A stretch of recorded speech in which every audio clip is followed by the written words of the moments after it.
بسم اللہ الرحمن الرحیم۔ السلام علیکم۔ Learn Urdu with Mrs Sadia Farhan سے میں جماعت ہشتم کے نئے سبق پاکستان کے چند اہم تہوار کے ساتھ حاضر ہوں۔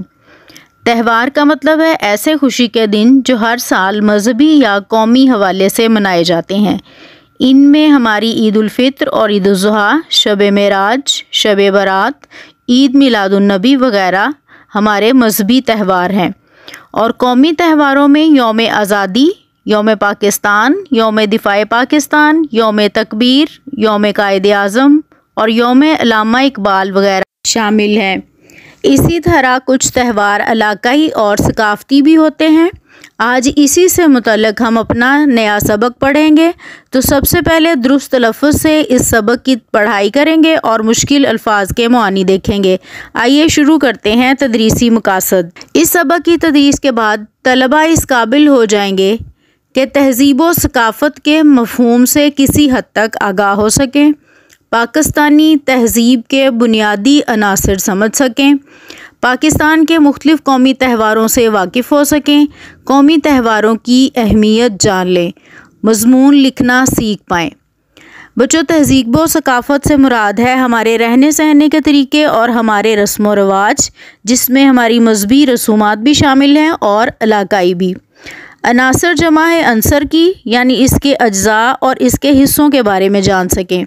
آئیے اب خاص الفاظ اور ان کے معنی دیکھتے ہیں۔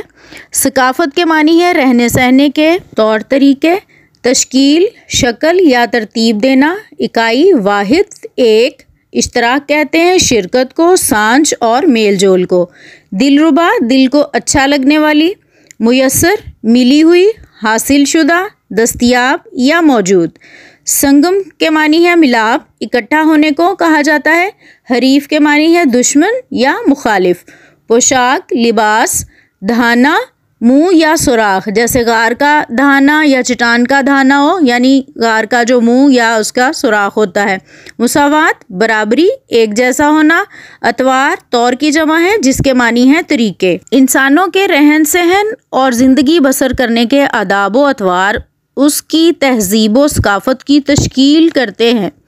ہر قوم کی تہذیب اور ثقافت مختلف اور انفرادی رنگوں کی حامل ہوتی ہے۔ انہی رنگوں کے باعث اس قوم کی شناخت ہوتی ہے۔ تہذیب و ثقافت کے آئینے میں کسی قوم کے عقیدے، نظریات، رسم و رواج، زبان اور اس کی مخصوص سرگرمیوں کی نشاندہی ہوتی ہے۔ اس پیراگراف میں آداب ادب کی جمع ہے، اطوار طور کی جمع یعنی طور طریقے، اور ادب و آداب رہنے سہنے کے طریقے۔ تہذیب و ثقافت ہمارے رسم و رواج اور ہمارا جو رہنے سہنے کا انداز ہے۔ اس کے بعد ہے انفرادی رنگوں کے، یعنی انفرادیت رکھنے والے منفرد رنگوں کے حامل ہیں یا حیثیت حاصل ہے ان کو۔ شناخت کہتے ہیں پہچان کو۔ عقیدہ ہمارا جو ایمان ہے، ہمارا جو نظریہ ہے بحیثیت مسلمان۔ نظریات کہتے ہیں خیالات کو، نظریے کی جمع ہے۔ رسم و رواج زبان اور اس کی مخصوص سرگرمیوں کی نشاندہی ہوتی ہے، یعنی اس کے ذریعے جو ہماری مختلف ہماری سرگرمیاں، ہماری رسم و رواج ہیں، ان کا پتہ چلتا ہے۔ ہمارا پیارا ملک پاکستان ایک ایسی اکائی ہے جس میں مختلف ثقافتوں اور تہذیبوں کا رنگ شامل ہے۔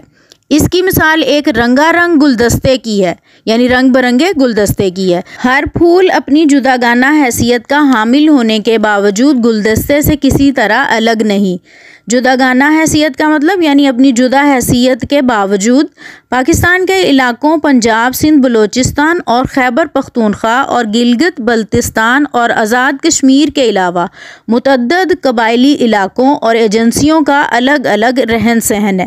متعدد کا معنی ہے کئی، ایک یا بہت زیادہ۔ اس انفرادیت کے باعث ان کی زبانیں، پہناوے اور رسم و رواج ایک دوسرے سے مختلف ہیں، لیکن اسلامی نظریے کی وحدت نے انہیں ایک لڑی میں پرو دیا ہے۔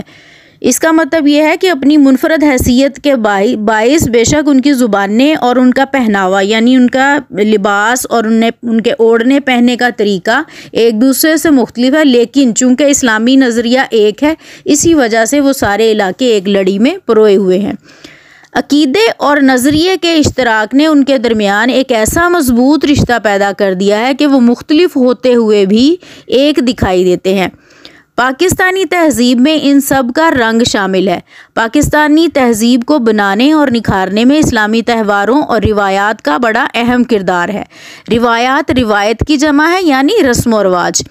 مذہبی تہواروں میں شب برات، شب معراج، عید الفطر، عید الاضحیٰ، یوم عاشوراء محرم اور جشن میلاد النبی صلی اللہ علیہ وآلہ وسلم خاص اہمیت کے حامل ہیں۔ اسی طرح غیر مسلموں کے مذہبی تہواروں میں کرسمس، دسہرہ اور دیوالی وغیرہ شامل ہیں۔